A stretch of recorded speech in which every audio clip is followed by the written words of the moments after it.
Alright, hammer time.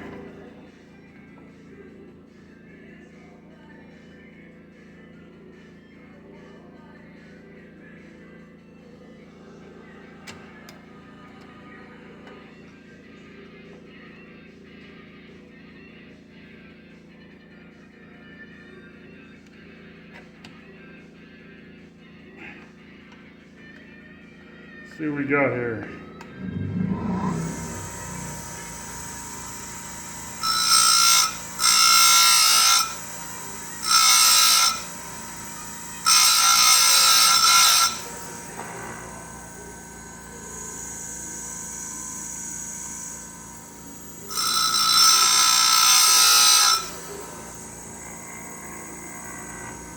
Take that shine off that tip.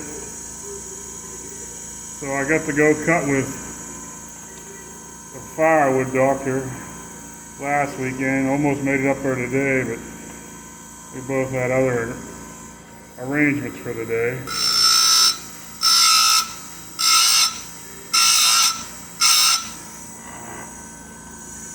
So I didn't make it up there.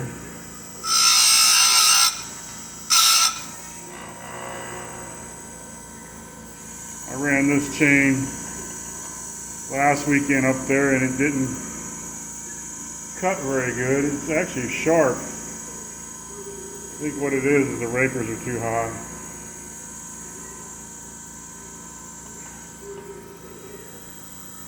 That's why it pays to use a raker gauge.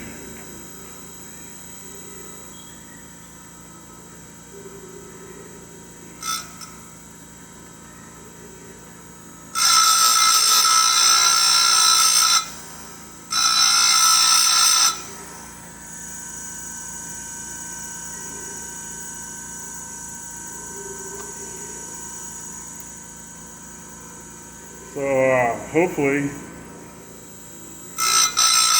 I'll make it up there this weekend coming up. We have plans to do that again. I'll take up some different saws and get up there and do some cutting. I might bring the 660, 620 and probably might take the 501 up there again. The 501 is just too much fun. Then I might take my big bore Farmer Tech 372 XP, not the X-Torque version up there. I've got that saw pretty dialed in right now. This is my other grinder. I'm not really seeing these teeth all that bad. I got a feeling it's just rakers, so these are almost cat claw catchy. So they're not really dull. I can see a little bit on the one side of the cutters where they might have looked like they were in dirty wood.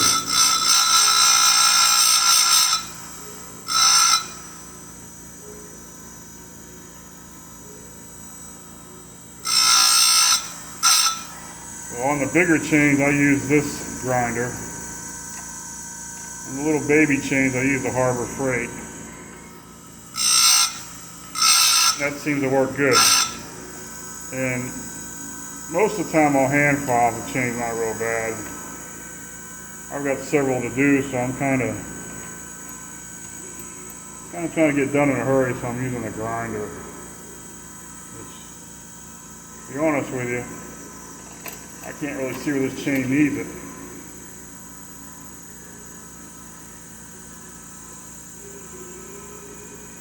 I guess I'm already here, so.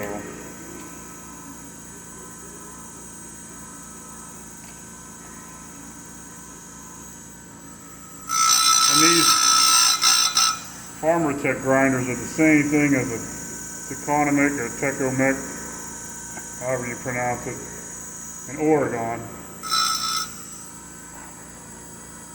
And probably a lot less money.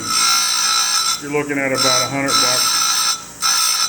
Of course, I've got a CBN wheel on here. That's another $100. But You know, looking at this setup here, you're looking at $200 total for the CBN wheel, and the CBN wheel is the way to go. If you don't want a blue teeth, they're great. This is the chain that was on my 395 the first time we ran it. I didn't show any video of it. It was cutting all right, but it was a little slow.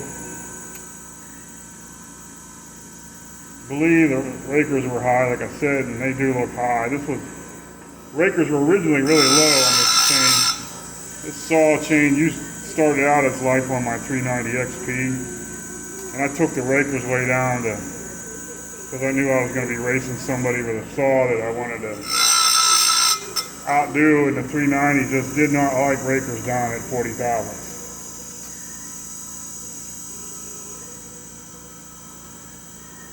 But fortunately, the 395 didn't care, so I ran it, but I didn't touch rakers for a long time. I just been sharpening when it needed it, but no rakers. But I guess that last time I probably should have checked the rakers.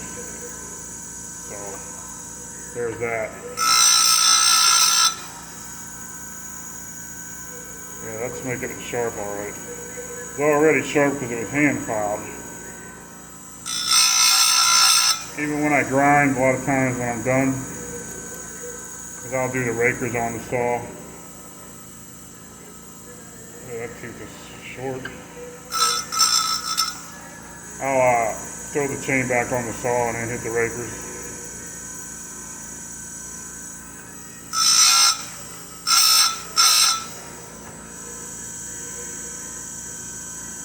And I'll hand file just a couple strokes after the grinders hit it, just to give it that final.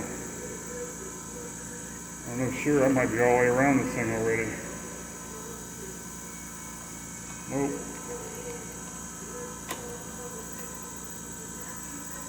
So a little tweak of the hand file at the end. Yeah, that looks good. A little tweaking on the hand file at the end and it's good to go.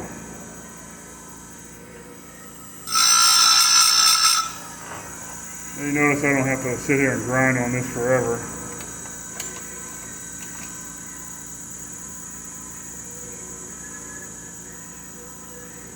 That tooth is sharp enough to catch your finger when you try to run over it. As the firewood doctor calls it, cat claw sharp. I just call it sharp, period.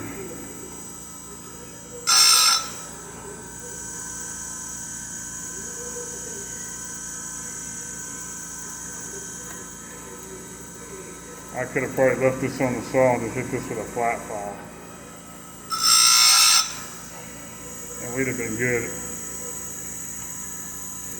But I was in a hurry, we were shooting video, so I figured I'd just whip another chain on her. I threw an EXL on there, and those are pretty good chains.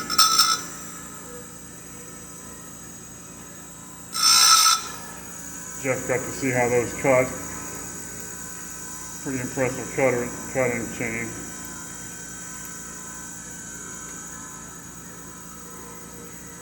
Can't see if I'm here yet.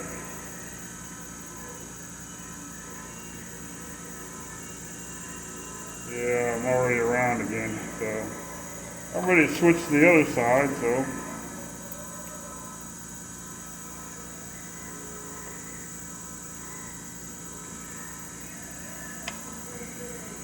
switch over to here, and this is just an Oregon chain. We're running 25. In a steel, I'd run 30.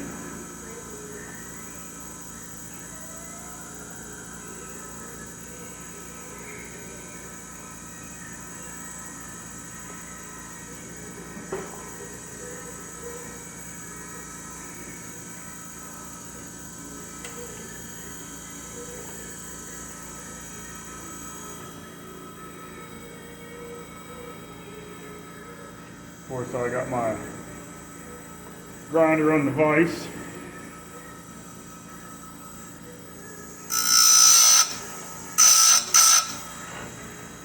This makes it so much faster. I can stick this in the vise, and when I'm done, I put it away, and suddenly the grinder's not in the way anymore. I don't have it hanging out in the middle of the shop floor or somewhere permanently mounted. I don't have to worry about getting out of the way.